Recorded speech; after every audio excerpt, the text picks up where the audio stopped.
Hola Cappuccino, Cappuccinette, j'espère que vous allez bien. On se retrouve aujourd'hui pour une nouvelle vidéo, une nouvelle story time. Horreur! Hey! Hey! Hey! Hey! Hey! Oh là là, ça me fait trop plaisir d'avoir refait ma petite intro. Mais d'abord, avant de commencer cette nouvelle histoire locale, je vais d'abord vous montrer face à quoi je suis en train de tourner cette vidéo. On se retrouve. Donc, je tourne cette nouvelle vidéo face à ça.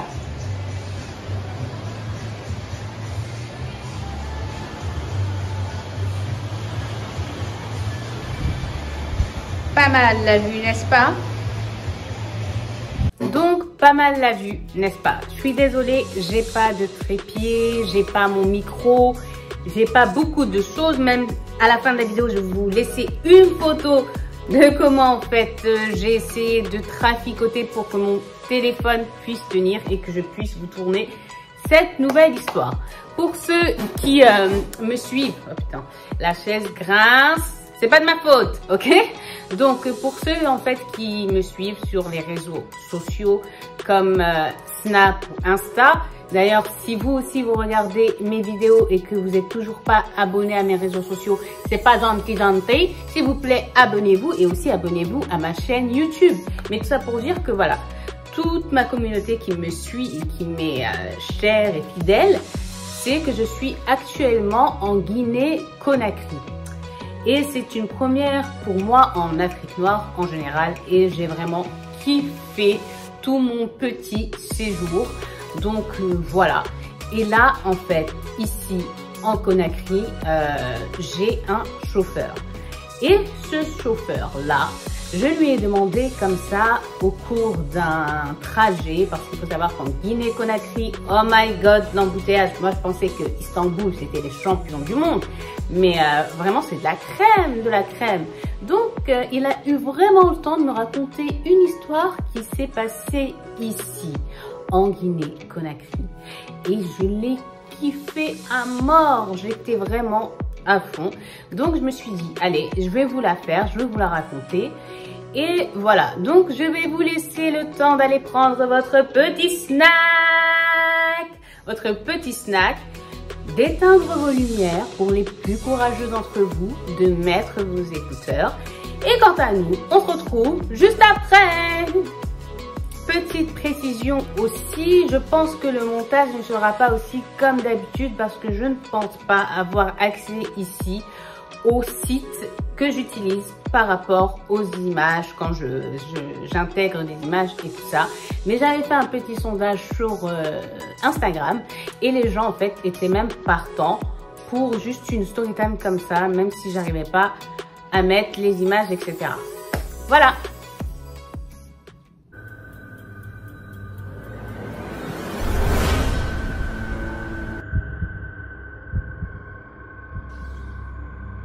J'espère que vous êtes bien installés.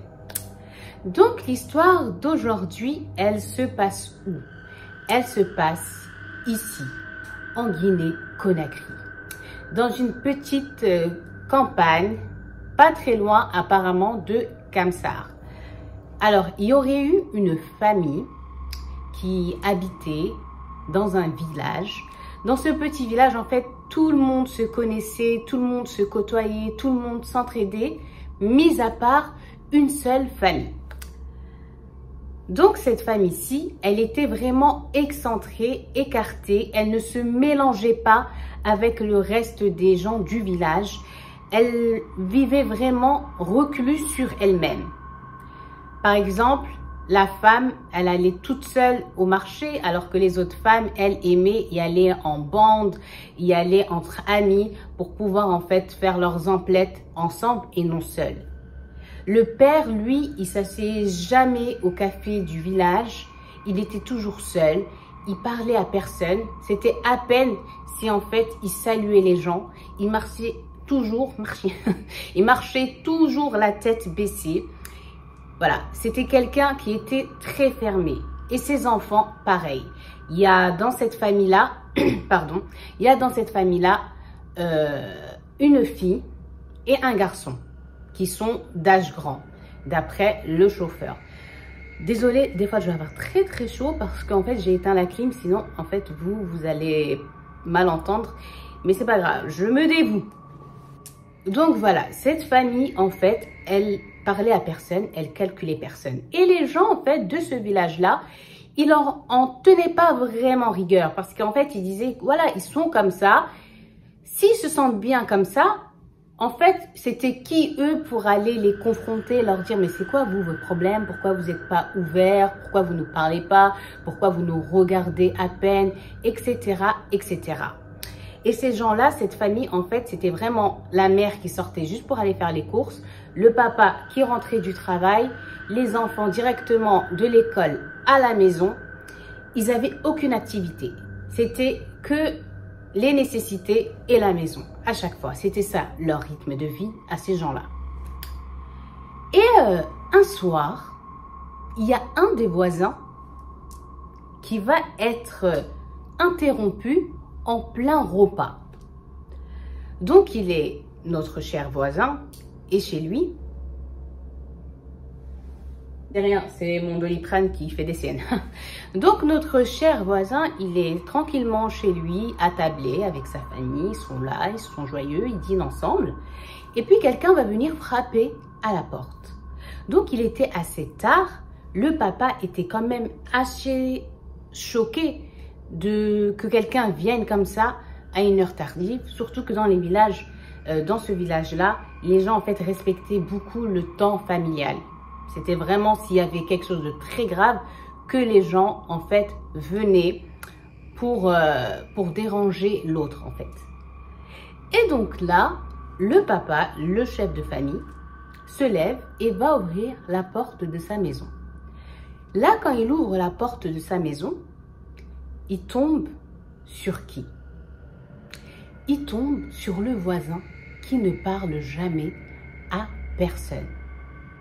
Vous savez pas comment je suis émue de raconter l'histoire. Oh, ça me fait trop bizarre de vous retrouver vraiment. Ouh! Donc là, notre papa, il tombe sur le voisin qui ne parle jamais à personne, qui est toujours dans ses pensées, qui est jamais souriant, qui est souvent aigri, qui est dans son monde. Donc là, le voisin, il est surpris. Qu'est-ce que cet individu-là, qui ne les calcule jamais durant toute l'année, vient faire ce soir-là à sa porte? Donc, il lui dit oui, comment allez-vous? Est-ce que tout va bien? Vous avez besoin de quelque chose? Et là, le voisin, il dit que celui qui ne parlait jamais portait sur son visage un air vraiment très, très grave. Il était vraiment pas bien. Il était tout pâle. Il était en transpiration. Et tu sentais une anxiété. Il était pas bien. Donc là, le voisin, il lui dit, bah, si vous voulez, rentrez et on va essayer d'ouvrir votre problème. Là, le voisin qui ne parle jamais, il dit, non, non, non, je suis vraiment désolée de venir vous déranger à cette heure-ci. Je suis le voisin qui habite à côté. Là, celui qui lui a ouvert la porte lui dit, oui, je sais, je vous connais et tout ça. Même si on ne se parle pas beaucoup, je vous connais de vue. Et là, il lui dit, oui, écoutez, j'ai vraiment un service à vous demander. Là, c'est le voisin qui ne parle jamais qui demande le service. J'ai vraiment un service à vous demander, à savoir que ma femme se sent vraiment très mal et je l'ai ramenée pendant l'après-midi au dispensaire, mais les médecins là-bas n'ont rien pu faire pour elle et ils m'ont conseillé de la ramener en ville. Et là, je vais partir et j'aimerais en fait que vous jetiez, que vous gardiez mon foyer si possible. Là, le voisin, il était choqué. Il se disait dans sa tête, mais attends, le mec, il ne me calcule jamais. On se voit tous les jours. C'est à peine si on se salue. C'est à peine s'il m'adresse la parole. Et là, il me demande carrément d'être le gardien de sa maison pendant son absence. Et là, le voisin, il lui dit, mais votre femme, je l'ai vue rien que il y a quelque temps. Elle revenait du marché, elle portait toute seule les courses, elle avait l'air d'être en bonne santé, d'être en bonne forme. Qu'est-ce qui lui arrive? Et là, le voisin qui parlait jamais, il lui dit, bah, je sais pas, elle s'est sentie mal d'un seul coup, elle est pas bien et j'ai peur pour elle. Et là, je vais prendre mes enfants et ma femme et je vais partir. Et s'il vous plaît, juste prenez soin de mon foyer. Et voilà, à mon retour, vous saurez tout. Donc là, le voisin, à l'intérieur de lui, il voulait dire non.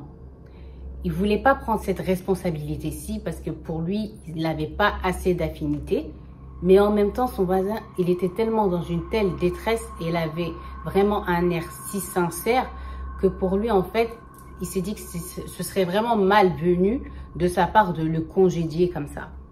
Donc, il prend les clés, il lui dit, vous inquiétez pas, j'irai toujours, en fait, jeter un coup d'œil à votre maison. Ma femme, je l'amènerai là-bas aussi, on fera un peu la poussière et tout ça, en espérant que votre séjour, eh ben, va pas durer longtemps et que votre femme va se remettre très vite et que vous allez revenir chez vous mieux que maintenant.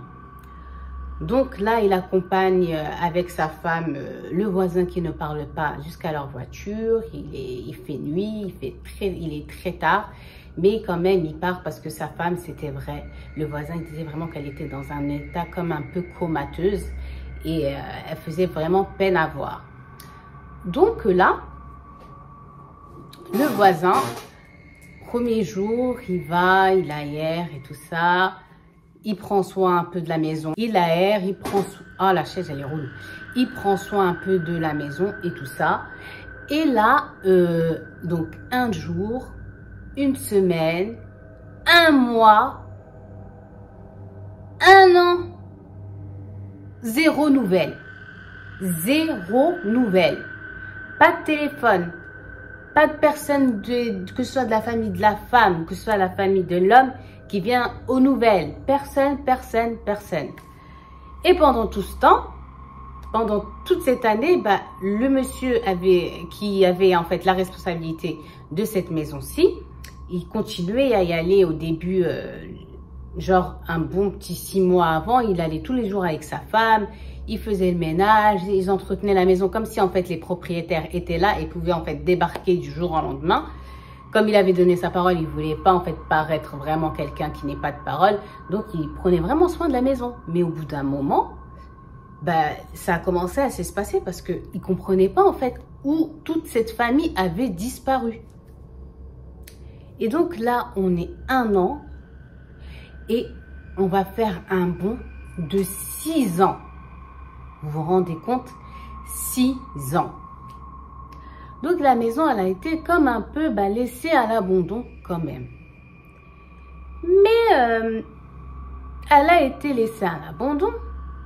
Mais les gens du village commençaient et avaient remarqué que des choses étranges, que des bruits bizarres, que des choses vraiment glauques se passaient à l'intérieur de cette maison. Donc là, moi, je demande au chauffeur, mais des choses comment? Donc là, il me dit que les gens du village, ils se plaignaient, par exemple, d'entendre des voix, rire, discuter, même des fois des bruits de cuisson dans la cuisine, sans lumière. Vous voyez, genre comme si on jetait, par exemple, des frites dans l'huile et le ksh, comme ça. Et plein de choses comme ça qui se passaient, des lumières à l'intérieur. Et puis, quand ils rentraient, ça s'éteignait. Plein de choses étranges. Et les gens du village, ils étaient vraiment des personnes pieuses. Et en fait, ils arrivaient à surmonter cette peur-là et rentrer dans la maison. Et à chaque fois qu'ils entendaient des bruits, ils rentraient. Ils n'avaient pas peur de tomber sur quelque chose, de voir quelque chose qui aurait pu les traumatiser, les choquer. Non, ils étaient vraiment pieux. Donc, ils y allaient. Et à chaque fois qu'ils se retrouvaient, eh ben, les bruits, les rires, les paroles, toutes les choses en fait qu'ils entendaient quand ils étaient à l'extérieur, tout s'arrêtait net et d'un coup. Sauf que un bruit, lui, persistait. Et il persistait où? Il persistait du côté de la salle de bain. Haha, du côté de la salle de bain. Ça ne vous rappelle pas quelques story time que je vous ai faites déjà moi? Et donc, je lui dis, mais du côté de la salle de bain. Et là, il me dit, attends, ma fille, je vais t'expliquer. Donc là, moi, j'étais là à fond. Et là, il me dit que quand, en fait, les gens du village, ils arrivaient devant la porte de la salle de bain, ils appuyaient fort comme ça pour, en fait, sur la poignée pour ouvrir la porte et voir ce qu'il y avait. Et ils n'ont jamais réussi. Si bien que les gens du village, ils ont décidé de ramener l'imam pour lire sur la porte. Comme ça, ils disaient, en fait, s'il y avait un maléfice, s'il y avait un mal, s'il y avait quelque chose d'occulte, eh ben, le fait peut-être que lui, en lisant, ça allait en fait déclencher le déblocage et enfin cette porte s'ouvrirait. Sauf qu'ils ont ramené l'imam du village et des imams des villages alentours, mais rien du tout, la porte ne s'ouvrait pas. Ils mettaient coups de pied, ils ramenaient des serruriers, des menuisiers, tout, rien n'y faisait, la porte ne s'ouvrait pas, rien. Donc en fait, les gens du village, ça y est, maintenant pour eux, ils savent que cette maison, elle est habitée, elle est hantée, elle n'est pas bien. Et c'est comme si en fait, ils s'étaient habitués, ils savaient, voilà, ils se, comment dirais-je, en fait, ils s'avertissaient entre eux de ne pas passer à côté de la maison, par exemple, si quelqu'un devait rentrer tard la nuit, de pas trop regarder avec assistance du côté des fenêtres, de ne pas faire beaucoup de choses. Et le parquet, il grince de ouf, ça fait flipper. Et en fait, voilà, ils s'avertissaient comme ça entre eux. Ils disaient aux enfants surtout, par exemple, si vous jouez au ballon, que le ballon se retrouve dans cette maison, n'y allez pas, venez chercher un adulte, c'est lui qui ira chercher la balle, plein de choses comme ça. Mais un jour, en fait, il y a une personne qui va venir dans ce village, mais qui n'avait pas les moyens, comme lui, il a dit qu'il était une personne sans domicile fixe, un peu clochard, et même s'il se trouve le terme Burke, qui était SDF, voilà, qui n'avait pas les moyens, et en fait, il dormait toujours au pied de la mosquée. Mais c'était quelqu'un qui était très bon, qui avait bon cœur. Par exemple, il voyait une femme galérer avec ses courses, et ben, il allait instinctivement et il l'aidait à porter ses courses jusqu'à ses ailes. Et elle lui donnait une petite pièce. Les gens, ils lui donnaient à manger quand c'était les vendredis et tout ça. Tu sais, il lui faisait beaucoup de bien. Et c'était une personne vraiment bien. Elle l'aidait, elle protégeait, elle était active au sein de la communauté et tout ça. Et un jour, les gens du village, ils se sont réunis entre eux. Ils ont dit, hey, lui là, c'est un homme qui est bon, c'est un homme qui est pieux, c'est un homme, voilà, qui a juste pas eu de chance encore avec la vie. La vie, elle est contre lui.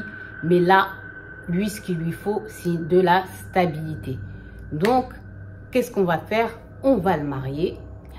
Et il va habiter où? J'ai faim, pardon. Sorry. Donc, il va habiter où? Il va habiter dans la maison abandonnée depuis 6 ans.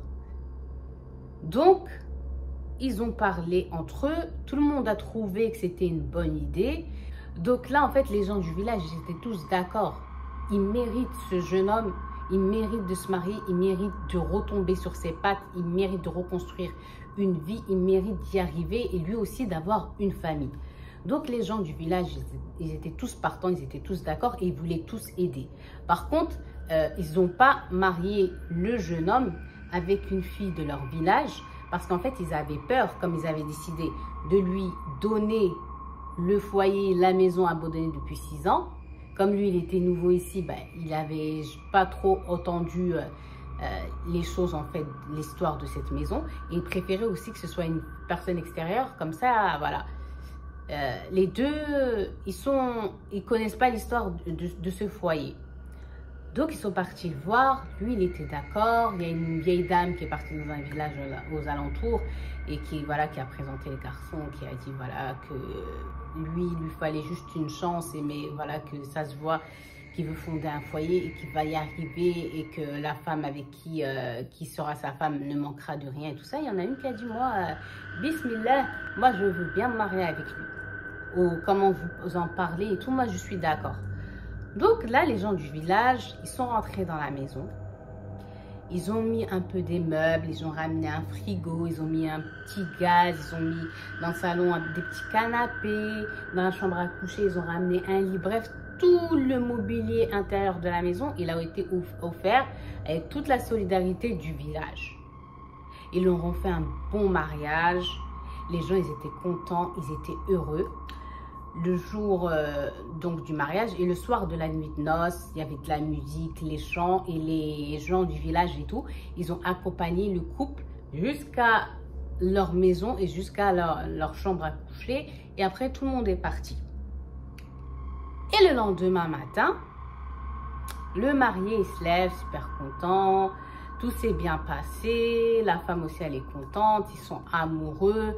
Et tout, et voilà, maintenant il parle de l'avenir lointain. Lui il dit qu'avec elle, elle va jamais rien manquer, que là voilà, c'est sa stabilité, c'est sa force, elle aussi et tout, ils vont s'aider, ils vont y arriver eux deux, et il n'y a pas de raison que genre leur couple, leur histoire d'amour ne fonctionne pas.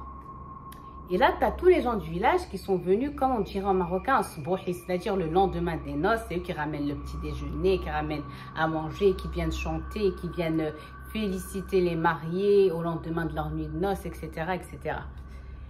Et là, tous les gens du village, ils rentrent dans la maison, ils sont contents, ils les dirigent, les mariés les dirigent dans le salon, ils s'assoient, mais ils font tous la même teuté, ils font tous la même tête, à savoir que la porte de la salle de bain est ouverte. Et elle est ouverte. Parce que le matin, le marié, quand il s'est levé de sa chambre à coucher, lui, il n'est pas au courant de ce qui se passe dans cette maison. Il n'est pas au courant que cette salle de bain, ça fait 6 ans malgré la... Bref, je vous disais, en fait, lui, il n'était pas au courant du passif de sa maison. Il n'était pas du tout au courant.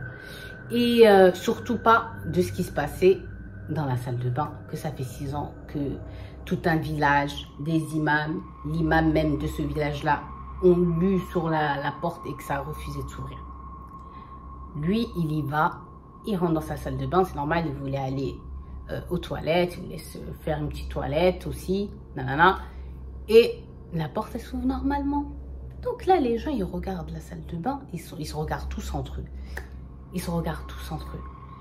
Et au bout d'un moment, le marié, il capte quoi, que les voisins, ils se regardent entre eux et tout.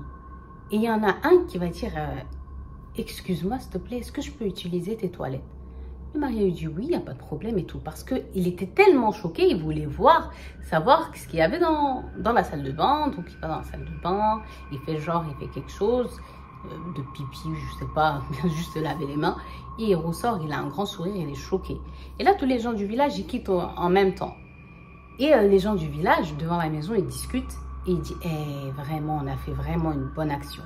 Ce couple-là est rentré dans ce foyer et les choses, en fait, mauvaises qu'il y avait, ont quitté. C'est un couple bon, c'est un couple qui a comme du khair, c'est un couple qui a apporté, qui a redonné la joie, qui a comme déverrouillé le mal.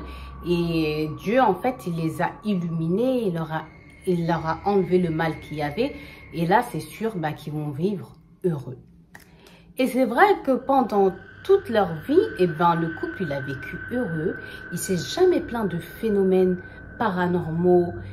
Ils étaient toujours bien. Si bien que voilà, le couple, au début, même si c'était dur, ils ont quand même réussi à avoir une fille. Et cette fille, elle va être la fierté de ses parents. Parce que le papa, ça y est, il a réussi sa vie, il a trouvé un travail, il a été embauché, il lui manquait rien. La maman, c'était une parfaite maman au foyer. Elle était là pour son mari, elle était là pour son foyer, elle était là pour sa fille et tout. Et la fille, comme ça, elle a grandi jusqu'à avoir 20 ans. Et elle était une brillante étudiante et elle voulait devenir médecin. Et le papa, il faisait en sorte qu'il manque rien à sa fille, qu'elle se sente jamais lésée, qu'elle se sente toujours bien, qu'elle soit fière d'être leur enfant. Et c'était le cas. Et voilà, ils vivent une vie de famille. Ils vivent une vie de famille classique, comme on connaît. Mais un soir, lors du dîner. Surtout le papa, le dîner, lui, c'était un moment sacré. C'était le moment où il retrouvait sa femme et sa fille après une journée harassante au boulot. Là, pour lui, il avait besoin d'être entouré de la femme de sa vie et de sa fille. Et voilà, chacun raconte sa journée, ils se parlent entre eux et tout ça. Et là, il y a quelqu'un qui va venir les déranger. Il va entendre quelqu'un toquer à la porte. Donc la fille a dit à son père, attends, je vais aller ouvrir. Le papa dit, laisse, reste-toi, finis tranquillement ton dîner. C'est moi, je vais aller ouvrir la porte. Et ça a intérêt à être important parce que là, moi, je n'aime pas qu'on vienne chez moi déjà sans prévenir, mais surtout à l'heure du dîner, c'est sacré. Donc là, le papa, il va ouvrir la porte et il tombe sur quoi ou sur qui? Il tombe sur un vieillard, un vieux, comme il m'a dit le chauffeur. Il a fait comme ça. Sur un vieillard vraiment vieux. Il a une peau noire, mais un noir bizarre, il fait peur. Il est habillé en noir, il a une cape noire, il a une canne en bois qui tient comme ça entre flottants et un sourire et des yeux qui brillent, mais il n'a jamais vu en fait une lueur comme ça dans les yeux d'un être humain. Mais le papa, ça reste un rajel, comme on dirait en arabe, ça reste un homme. Donc il a flippé, mais il n'a pas montré quoi, il n'a pas montré qu'il avait peur. Et là, le papa, il dit, oui, bonsoir, qui êtes-vous? Donc là, le vieux, il dit, même si je me présente, cela ne servirait à rien, on perdrait plus de temps qu'autre chose.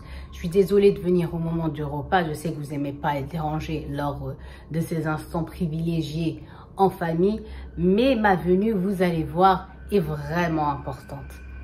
Donc là, le monsieur, il lui dit, bon, bah, si c'est vraiment important, bah, rentrez.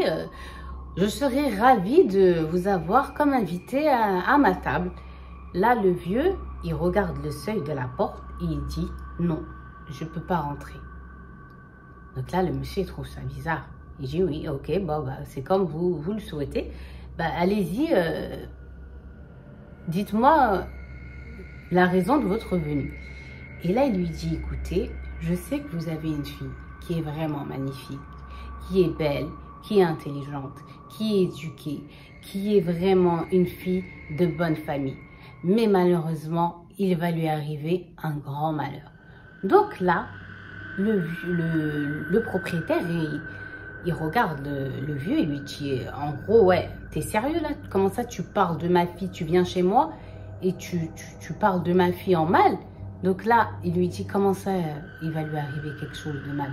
Il lui dit, oui, en fait, ce qui va lui arriver, c'est que un démon, un jnoun, bismillah ar-Rahman ar-Rahim, va venir en fait la chercher pour se marier avec elle. Donc là, moi, je dis au chauffeur, what the fuck, allume la clim et redis-moi ça. Et là, il rigole, il me dit oui.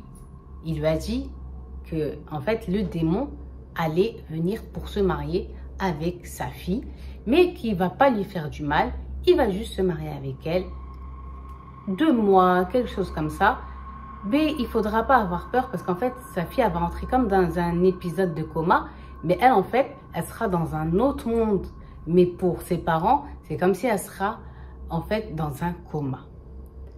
Donc là, le papa, vous vous rendez compte, vous en êtes sûr, et c'est énervé. Parce que déjà, tu viens le déranger pendant son dîner. Tu viens et tu lui menaces. Tu lui profères des menaces concernant sa fille, son seul et unique enfant, qu'il adore plus que tout au monde. Donc là, il dit, écoute, que ce soit toi ou ce démon ou qui que ce soit, celui qui touche un seul cheveu de ma fille, je le défonce. En gros, je le tue. Je n'ai peur de personne, je n'ai peur de rien, j'ai la foi. Et ton histoire là, j'y crois pas 2 secondes. Et si tu as été genre boire et que tu es venu en fait les effets de l'alcool les déverser sur nous parce que tu sais qu'on est trop gentil, qu'on est accueillant et tout ça, je vais te faire regretter et te faire ravaler tes paroles. Et là le vieux il sourit, il lui dit écoute, moi je ne suis qu'un messager, je ne suis qu'un messager.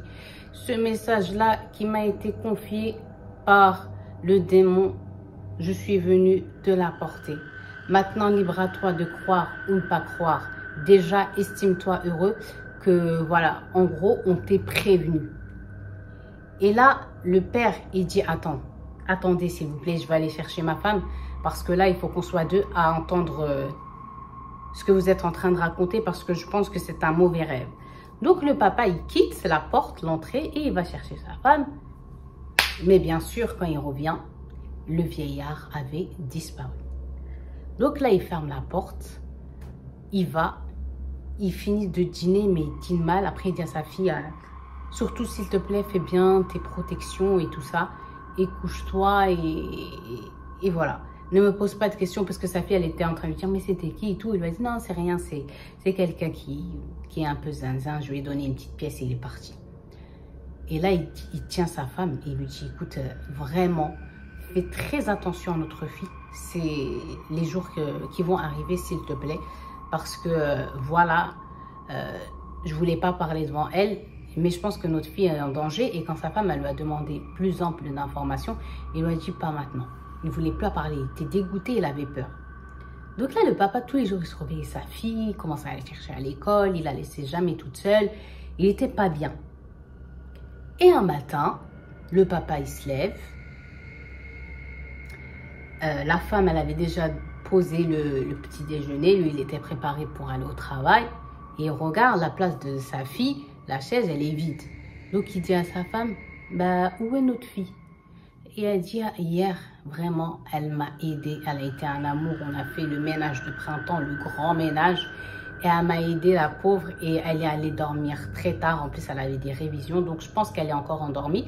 Et j'avais pas le cœur, avec tout ce qu'elle a fait et tout, la pauvre, d'aller la réveiller. Son père, il dit, non, non, non, non, non, non, non, non, non. Moi, je peux pas aller au travail sans voir ma fille. Je peux pas dîner et savoir ma fille endormie sans que je l'ai vue. Non, non, moi, je vais aller voir ma fille, je vais la réveiller. Voilà, il s'en fichait. Donc, il commence à chanter la petite musique préférée de sa fille, avec quoi il la réveille. Et là, il secoue sa fille, lève-toi, lève-toi. La fille, elle répond pas, mais elle respire. Elle est endormie, mais elle respire.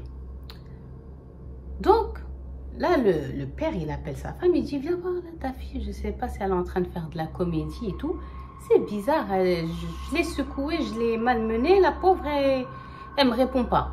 Donc sa femme a dit, oh, ça c'est dela al-benat, c'est-à-dire genre ça c'est les trucs qui font les filles là, et genre c'est le chou, c'est la comédie, tout ça. T'inquiète pas, je vais aller.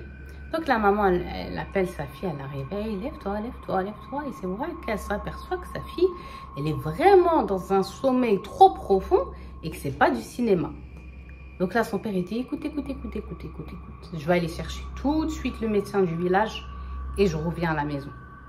Donc, il sort le pauvre. Il part en pantoufle. Il ramène le médecin.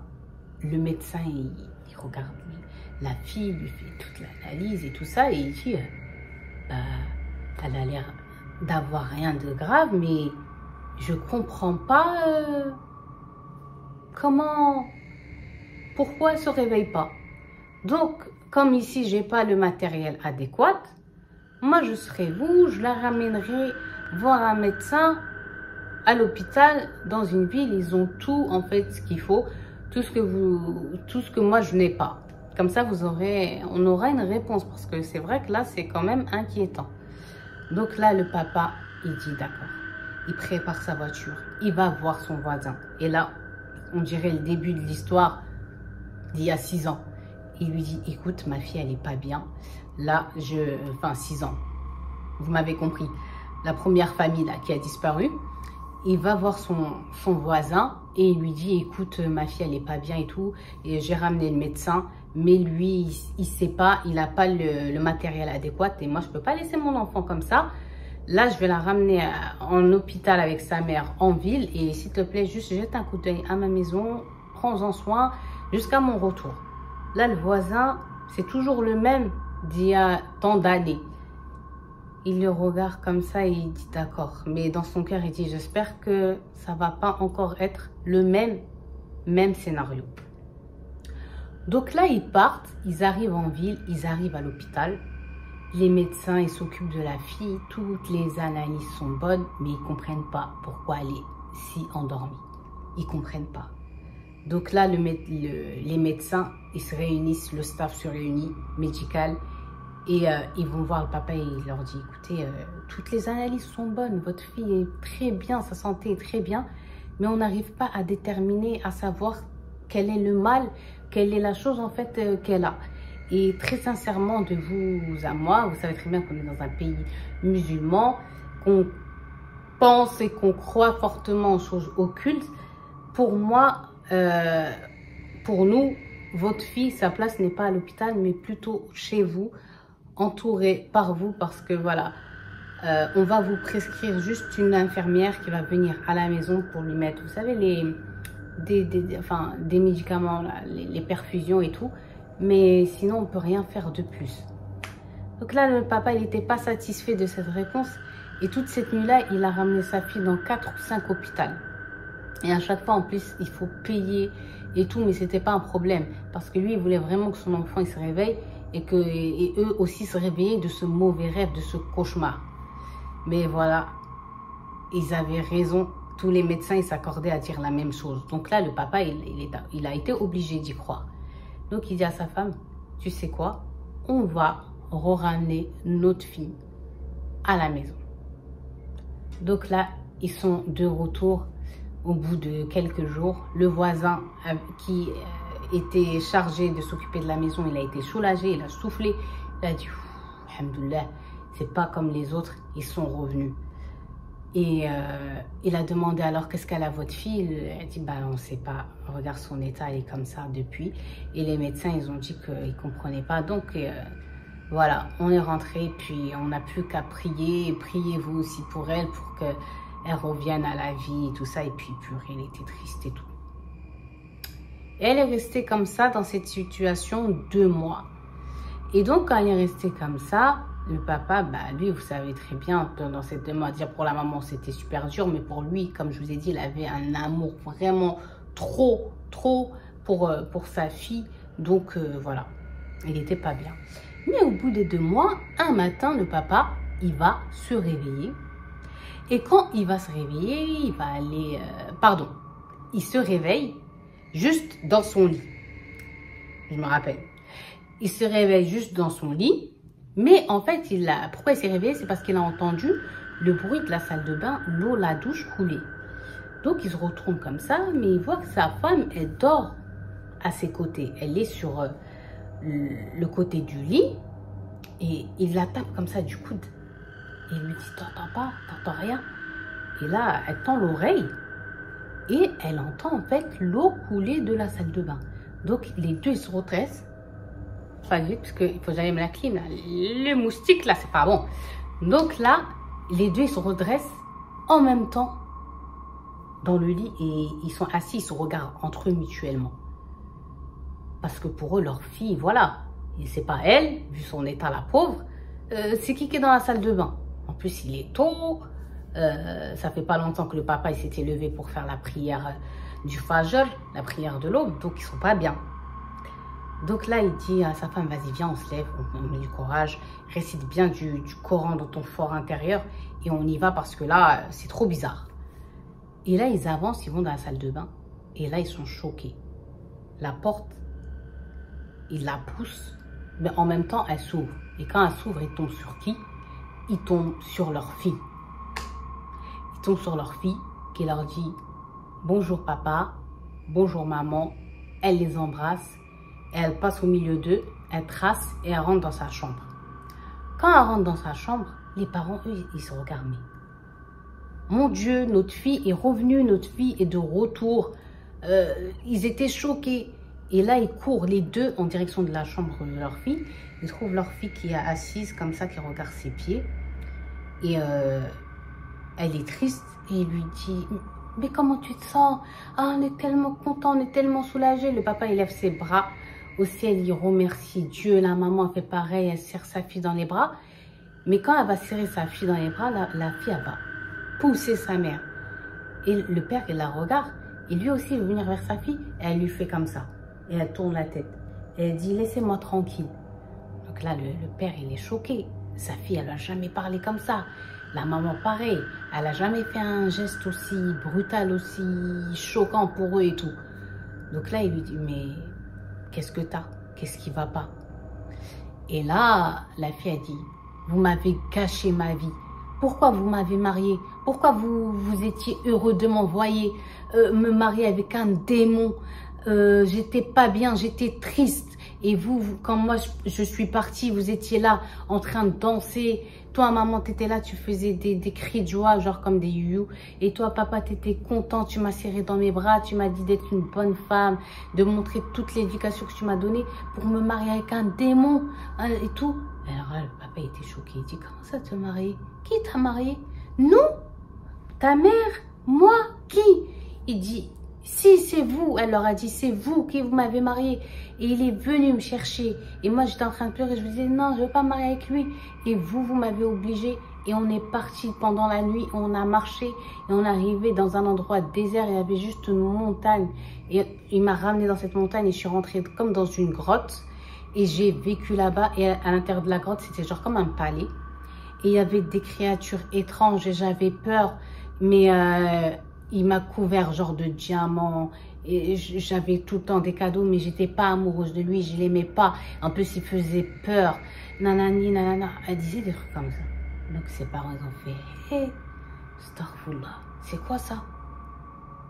Là, moi aussi, quand le chauffeur il disait ça, j'étais pas bien. Mais heureusement, comme je vous l'ai dit, il y a des embouteillages, ça va. Il y avait du monde, j'avais pas trop peur. Donc là, je dis au chauffeur, ouais, et c'est quoi la suite? Il me dit, attends. J'ai dit déjà, j'espère qu'il y a une suite, hein. Il m'a dit, hey, t'inquiète même pas. Donc là, il dit, le chauffeur, que ce qui s'est passé, c'est que le papa, quand il a commencé à entendre sa fille parler comme ça, il a couru à la mosquée et il a ramené l'imam. Il lui a expliqué en gros, il lui a dit, non, non, il faut que tu viennes voir. L'imam, il dit, ouais, il faut que je vienne. Je vais venir, j'arrive. Donc l'imam, il rentre, il part avec la fille et tout. Elle lui raconte, elle lui dit, mes parents ils m'ont marié, j'étais avec un démon, j'habitais dans une montagne, la montagne elle faisait peur, mais à l'intérieur c'était comme un palais dans cette grotte, et il y avait plein de créatures bizarres, des gens, je voyais des pieds pas comme nous, plein de détails comme ça. Et là l'imam il voit les parents, il va les voir, il parle avec eux, il dit, écoutez, j'ai lu sur elle, et ça a parlé, et je l'ai soignée. Et elle m'a tout raconté. Et votre fille, elle ment pas. Elle a la tête sur les épaules. Et malheureusement, c'est vrai, il lui est arrivé quelque chose. Mais estimez-vous en fait heureux. Parce que en fait, il vous l'a rendu. Il y en a beaucoup à qui ça arrive. Mais qui n'ont pas cette chance de revenir au sein de leur famille. Donc là, les parents, ils étaient choqués. Ils pleurent et tout ça. Le soir, la maman a parlé avec sa fille. Et la fille a dit, moi je le sens pas, j'ai envie de quitter ici, j'ai envie de partir parce que la seule condition que j'avais pour revenir auprès de vous, parmi vous, c'était de ne pas parler de ce qui m'était arrivé. Et je crois que j'ai trahi la promesse et j'ai peur que vous et moi, on soit dans un grand danger. Les parents, ils ont dit, non, t'inquiète pas, maintenant ça y est, on va oublier, on va tout faire, on va déménager, on va quitter le village, on va aller refaire notre vie ailleurs, loin de cette maison. Et la fille, elle était contente. Donc la fille, elle était contente, elle était rassurée. Bon, les gens du village, ils la voyaient souvent, elle parlait, elle avait comme une discussion, mais quand ils regardaient, il n'y avait personne. Et ils commençaient en fait à avoir peur d'elle, à un peu s'éloigner aussi de ses parents. Mais les parents, ils étaient restés, tu vois, bien, ils avaient rien. C'était juste leur fille, en fait, qui était plus normale, la pauvre. Et là, le papa, il a dit, non, je peux pas laisser ma fille comme ça, je peux pas.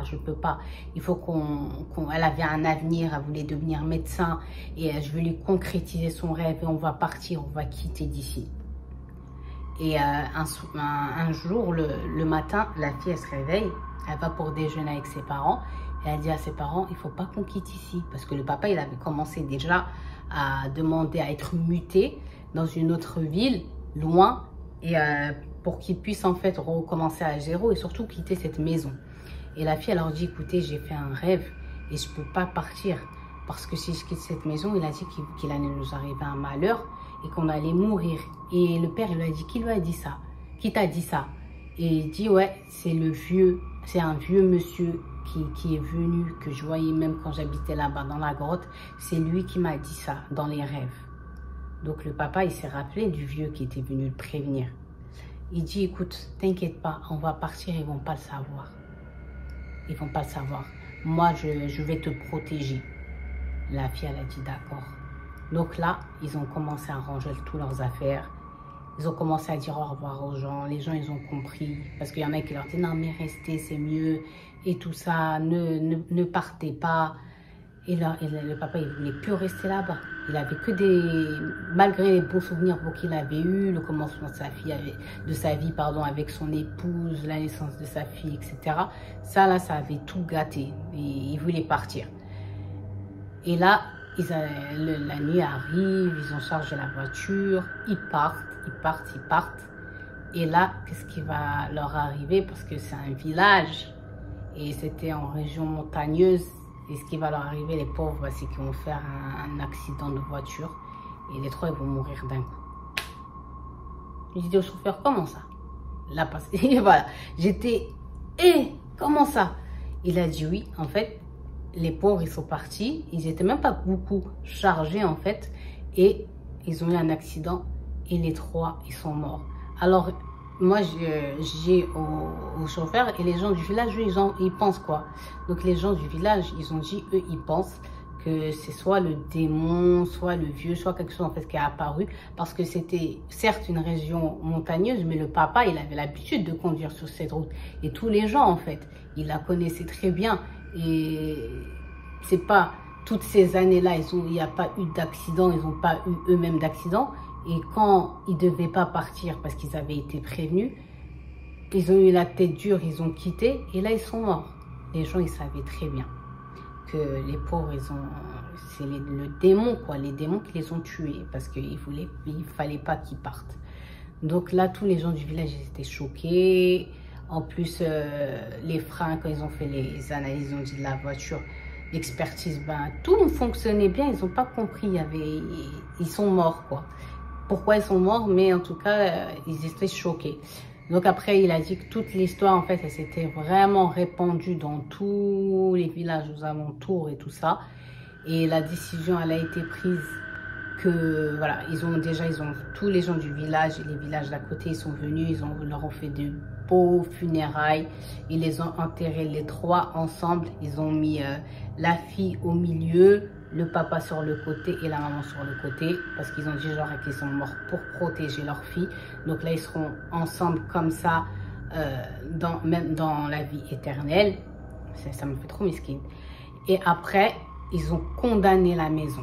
Ils ont mis des cadenas partout, ils ont mis à la place des fenêtres, ils ont mis des briques. La maison, elle est condamnée et voilà. Mais malgré tout ça, à l'intérieur, les bruits, maintenant les gens ils se sont habitués, c'est revenu. Les problèmes, les rires, les cuissons, les bruits bizarres et tout est revenu. Mais maintenant, en fait, c'est comme s'ils étaient habitués à ça. Et la première famille, elle a disparu. Comme je vous ai dit, elle n'était pas revenue. Donc les gens, en fait, quand ils ont vu ce qui est arrivé à cette pauvre famille-là, ils ont dit, c'est sûr que les premiers, ça leur est arrivé la même chose. Donc ce qui leur était arrivé, malheureusement, la même chose qu'à cette pauvre famille. Donc voilà, j'espère que vous avez kiffé cette vidéo. Ah là là là là, j'étais en PLS quand le chauffeur il était en train de me raconter cette histoire. Je lui ai dit mais bon, je t'ai dit de me raconter une histoire qui fait peur, mais pas comme ça. Il m'a dit bon, moi je voulais te raconter une histoire vraiment qui est pas commune et qui a marqué et qui est connue. Et dans leur village là, qui est connu et tout, et parce que lui en fait, là, ce qu'il m'a dit, c'est ses parents et tout, ils sont issus de ce village là.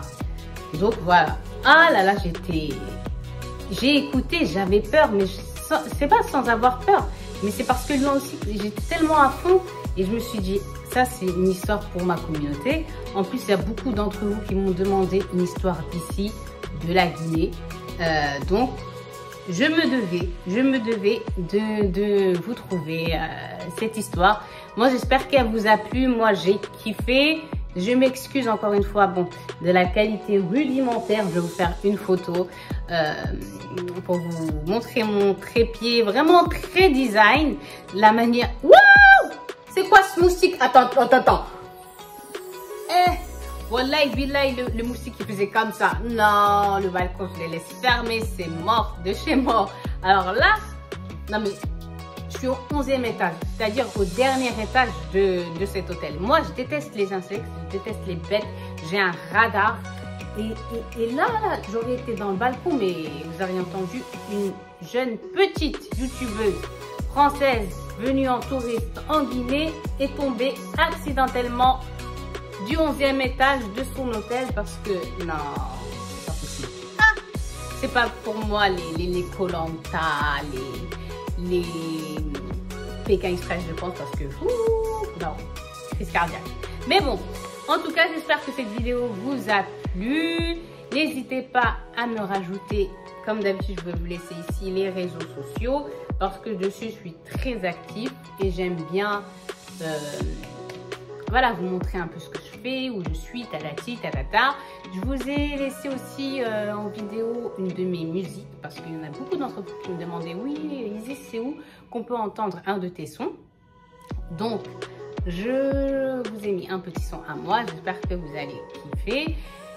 Ensuite, moi, je vais descendre à la piscine parce qu'il fait très beau. Et j'ai envie de profiter encore du sunlight, voilà, du soleil. Et voilà, mais mettez en commentaire que la famille repose en paix. Voilà, mettez en commentaire que la famille repose en paix. Et moi, je ne sais pas encore quand est-ce que je vais quitter la Guinée-Conakry, quand est-ce que je vais rentrer chez moi à Paris. Mais en tous les cas, voilà, je voulais vraiment vous faire une histoire parce que vous êtes nombreux et nombreux. Et je vous remercie à me demander quand est-ce que je vais rentrer, quand est-ce qu'il y aura une nouvelle story time, etc., etc. Ça me fait extrêmement plaisir, mais je suis aussi extrêmement contente d'être en vacances, d'avoir découvert un nouveau pays, d'avoir rencontré des gens formidables. Ça, je suis vraiment trop happy pour ça. Et ça change du confinement, du couvre-feu, de plusieurs choses. Mais il faut savoir que ici, en Guinée-Conakry, il y a quand même, à partir, je pense maintenant de minuit, avant c'était 23h, mais à partir maintenant de minuit jusqu'à 4h du matin, t'as un couvre-feu. Et hey, c'est pas un couvre-feu à la parisienne. Non, là c'est vraiment parce que une fois je sortais du mariage, d'un mariage où j'ai la raison pour laquelle je suis venue ici, tu vois. Et on a quitté. Et au barrage, frère, il y avait de la police, il y avait des gendarmes, mais il y avait aussi des bérets rouges, il y avait de l'armée. Et c'est, voilà, si on n'avait pas eu genre un piston, un numéro, une dame super bien placée qui a appelé pour leur dire laissez-les passer, on ne serait pas passé. Donc voilà, ça faisait vraiment du bien. Après aussi, c'est un pays où je reviendrai tellement qu'il est formidable. Les gens, ils sont juste comme ça, c'est grave. La gentillesse, mais je pense que c'est l'un des pays les plus gentils dans lesquels je suis partie. Et vraiment, je suis de ce côté-là. I'm very happy. I'm very happy. Donc voilà. Là, c'est mort. Avec le moustique, je peux pas vous mettre une vidéo de la vue. Je vous la mettrai au début. Et puis voilà, je vous aime tous très fort. On est la team, la famille Cappuccino. Vous êtes derrière moi et on va, Inch'Allah, péter. Je voudrais vraiment un nombre de vues incroyable sur cette vidéo. Et surtout remercier aussi le chauffeur parce qu'il est vraiment grave gentil. Il m'a raconté cette histoire vraiment dans les moindres détails et j'ai essayé de la raconter vraiment de sa manière. Donc voilà, je vous laisse. Je sais pas si on se reverra là pour la prochaine vidéo à Paris ou quelque part d'autre. Mais en tout cas, vous êtes avec moi in my heart, dans mon cœur. Et j'espère que moi aussi je suis comme ça dans vos cœurs à vous. Je vous fais de gros bisous et je vous dis à très vite. Bisous!